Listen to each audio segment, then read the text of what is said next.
she gets hungry for dinner at 8. She loves the theater and never comes late. She never bothers with people she hates. That's why the lady is a tramp.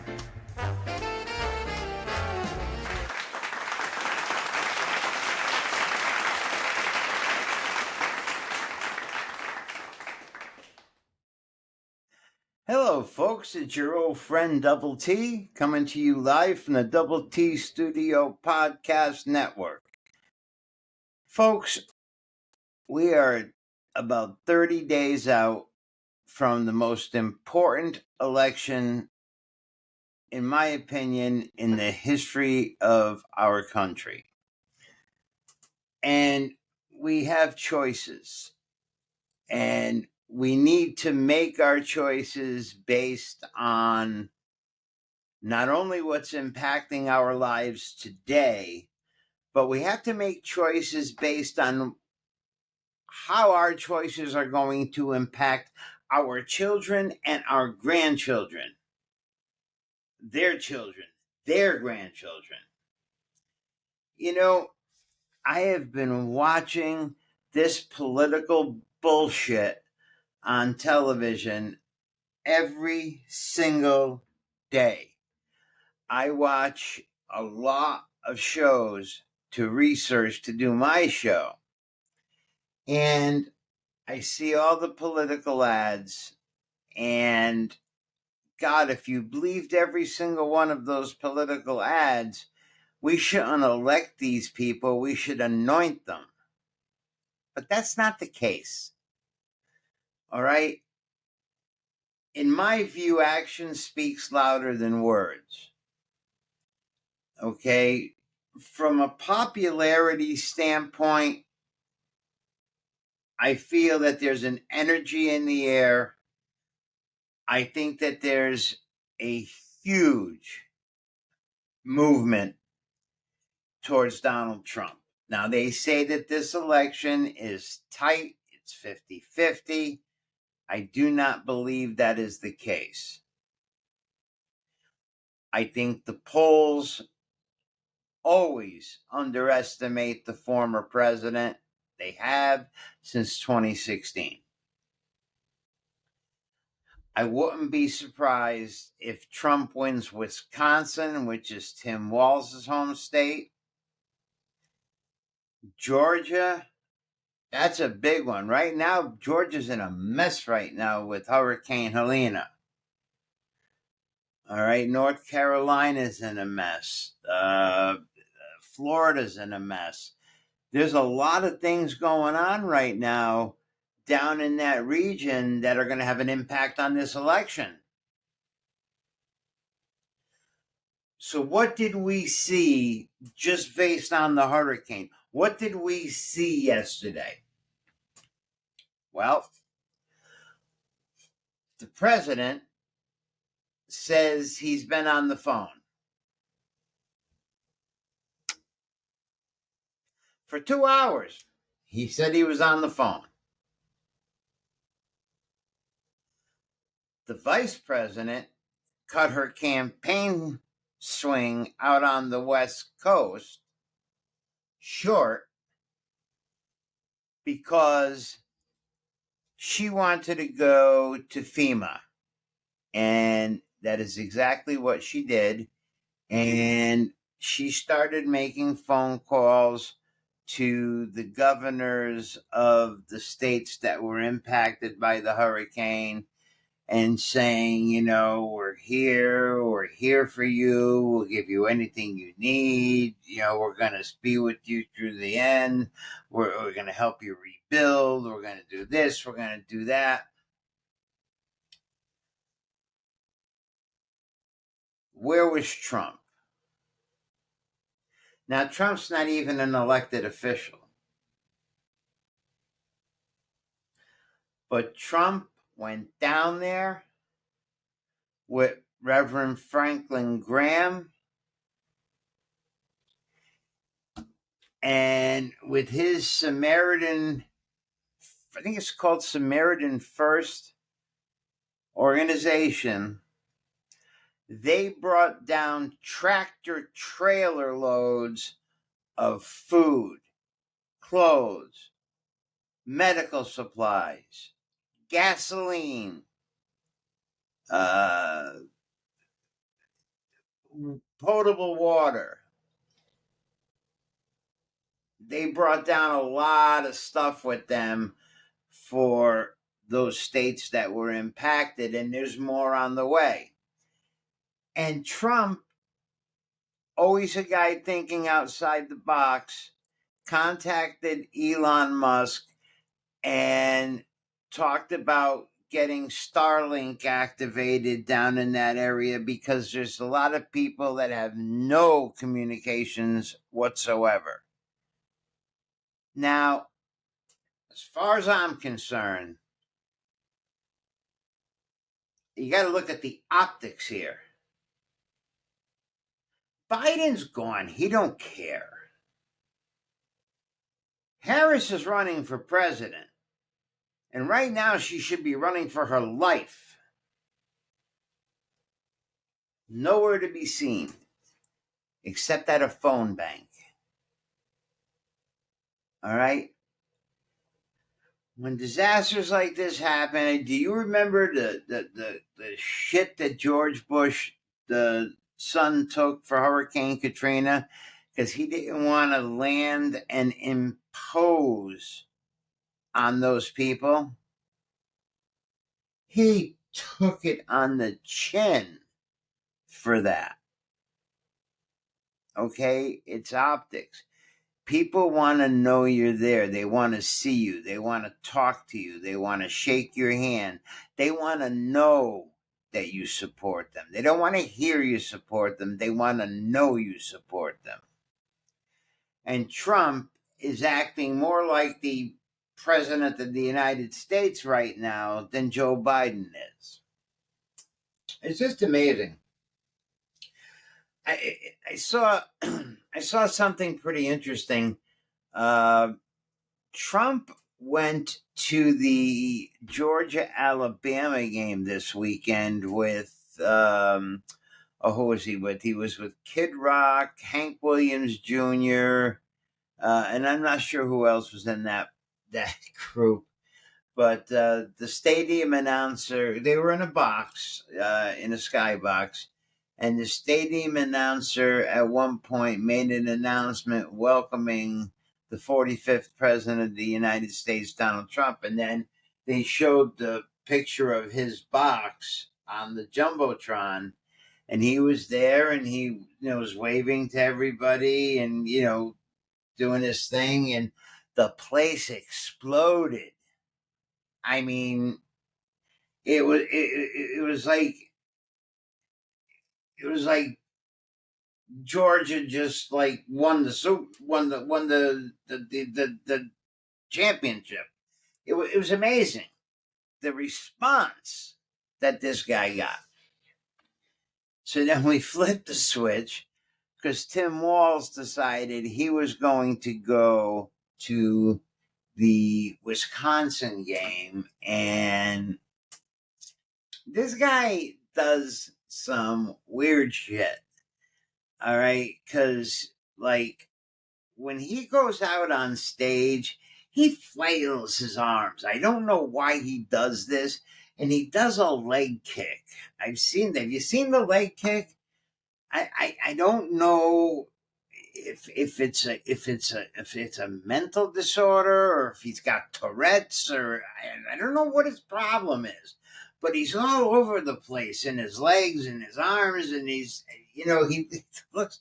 Saturday Night Live did finally picked on the Democrats, and they did a cold open with Kamala Harris at the microphone. Then Jim Gaffigan came out and played Tim Walz. They had Dana Carvey playing Donald Trump. It was amazing. It's actually quite funny to see SNL poking fun at the other side for a change. But The funny thing about Walz is he didn't get a tremendous reception at the game. And when he was leaving the game, he was getting heckled and booed, and he actually gave the finger to the fans. He was going through the portal, and you can clearly see he gave the finger to the fans. And then outside, they were booing his motorcade. So I just thought that was an interesting contrast to how Trump was received and how Trump is always received when he goes out into public, and how Tim Walz has not been that well received. I bring out something else.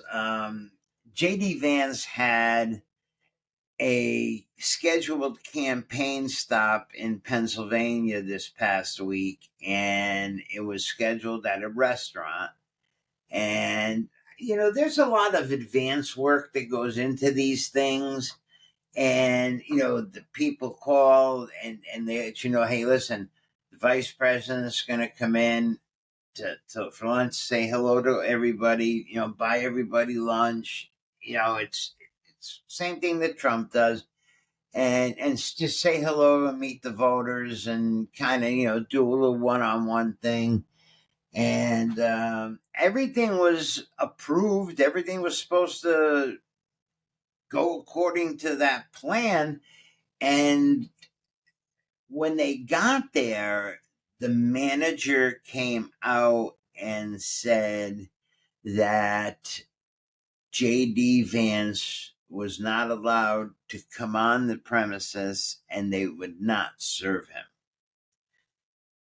I thought to myself, where were we? Were we back in the 1940s in the Deep South? And black people have to eat in separate places? I mean, come on, this is ridiculous. What's going on here? Well, they tried to clear it up. J.D. Vance did the classy thing, and he did buy everybody in the place lunch. Did the classy thing. The name of this business is called Primanti Brothers, and they're located throughout Philadelphia area. There's 41 locations. So if you're ever out in Philadelphia, my suggestion is that you boycott Primanti Brothers, because if they can't if they can't serve a guy because he's running on the ticket that you disagree with, I mean, come on, man. I hear people say a lot, I wish everybody could just take pause, step back, and let's go all the way back. Let's get in the Wayback Machine and let's go all the way back to September 12th, 2001. Okay? And do you remember how you felt that day? Forget the anger, but how you felt as an American. Okay? How you felt as an American. There's been a great divide put into that. And I'm going to tell you a little secret. It started with Obama, our first black president. Did absolutely nothing but divide the black people. He did absolutely nothing for racial relations in this country except make them worse. Okay? And you are now experiencing the third term of Obama, and thankfully, hopefully, we'll be rid of him if Trump becomes 47. Tonight, I've been waiting for tonight for a long time, because tonight is finally the night of the vice presidential debate. But what do we know about Tim Walz? All right. Well, let me give you his latest quote.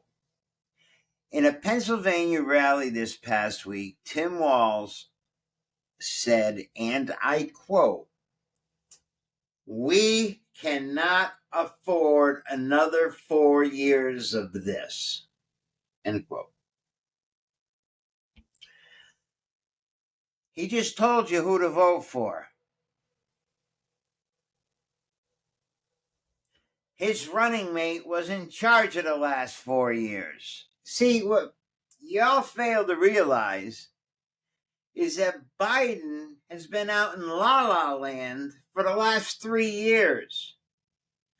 Who's been running the country? Yeah, I tell you, Obama's been running the country. Who do you think his point person is? Kamala. And she hid Joe's mental decline from the American people because she knew it would politically benefit her. Don't you forget that. They're all selfish, and they will do anything that they can to keep power. Okay? So I agree. We can't afford 4 more years of the Biden-Harris mismanagement of the border, foreign policy, the economy, lackluster job numbers, and the world perceiving us as weak. Let's look at some of the things that Walz has done for Minnesota. Okay, he supports turning Minnesota into a sanctuary state. And I agree with candidate Trump that there should be no sanctuary states in our country. Listen, America's always been the great melting pot. We need people to immigrate into our country. We need that. That's what built our country. But there's a way to come into the country. You do it legally, and that's how we become the big, great melting pot. Okay? He created the COVID snitching hotline for residents to snitch on other residents for not obeying COVID crackdown laws. He looks like a weasel, doesn't he? Any weasel would encourage cheating. He supported legislation for mask mandates and business shutdowns. He opposed school choice. He signed the Trans Refuge Bill restricting state agencies and extradition requests for people who travel to Minnesota for gender-affirming cases. Signed an executive order protecting gender-affirming care, including puberty blockers, surgeries, and hormone care. He also called upon state agencies not to approve insurance plans in the state that did not offer gender-affirming surgeries.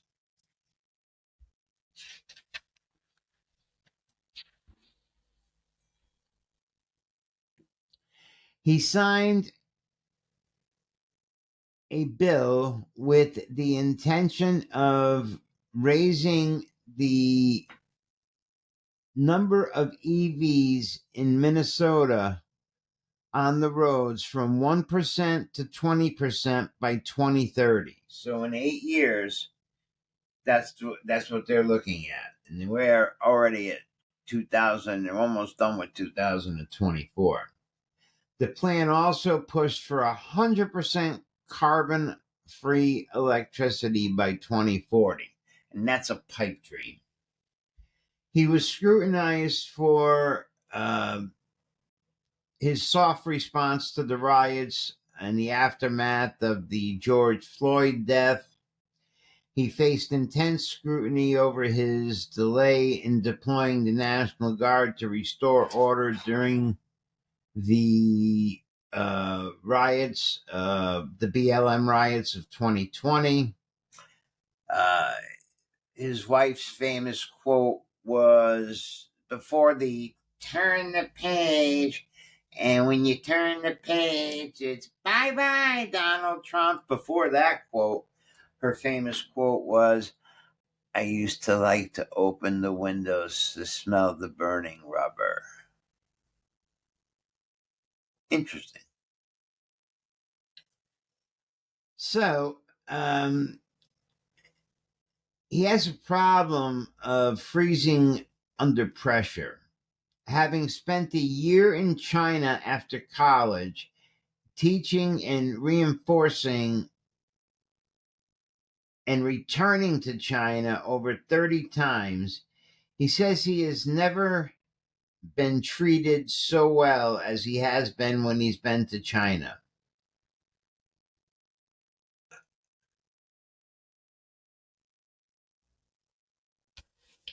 He lied about his service. I'm not degrading his service. He honorably served 24 years in the National Guard. However, as he was getting his men ready to deploy, he had gone behind their back and submitted his retirement papers. He lied about his DUI, said that he was deaf, he didn't hear, he couldn't understand. Equilibrium, I don't know what he was lying about that time. He lied about in vitro fertilization, said that him and his wife had to use in vitro fertilization. Okay. He lies. He freezes. And confound it, he's just damn weird. At least J.D. Vance can put a sentence together and make sense. You know, it's funny. Watching the press conference that Kamala had with Zelensky after their meeting, and then watching the press conference that Trump had with Zelensky after their meeting. You know, Zelensky made an asshole move by doing a kind of campaign event with Kamala. That was kind of like not the right thing to do. He'll suffer the consequences for that. Trust me when I tell you. But her news conference was all off of a teleprompter. Everything. Trump's right off the hip, answer questions, don't need no notes, don't need no anything. He's a smart guy. And you gotta believe that at 78 years old and as sharp as he is and with the money and the things that he owns, he doesn't need this. 2 assassination attempts. He doesn't need this. You gotta believe he loves the country like he says he does. And he's been very consistent over the years about saying what he thinks is wrong with it. So,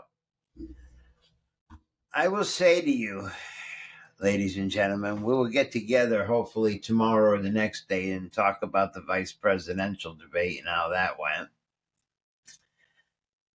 But I will tell you this, tomorrow is granted to no one. So stop and smell the roses while you can. It's well worth it. And if you have the opportunity to do a random act of kindness for a stranger, please take that opportunity. For every random act of kindness that we perform makes this world a much better place to live.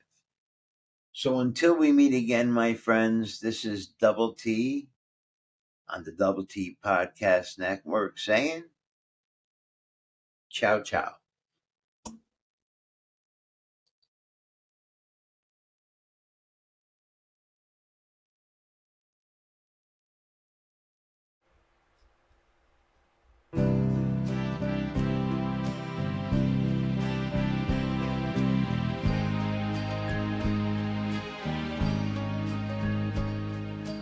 Memories pressed between the pages of my mind.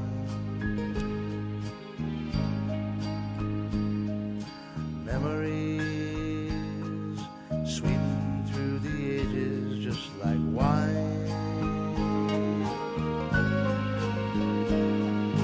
Quiet thoughts come floating down and settle softly to the ground like golden autumn leaves around my feet.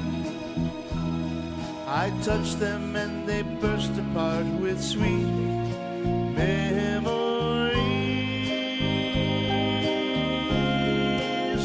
sweet memories of holding hands and red bouquets and twilights trimmed in purple haze, laughing eyes and simple ways, quiet nights and gentle days.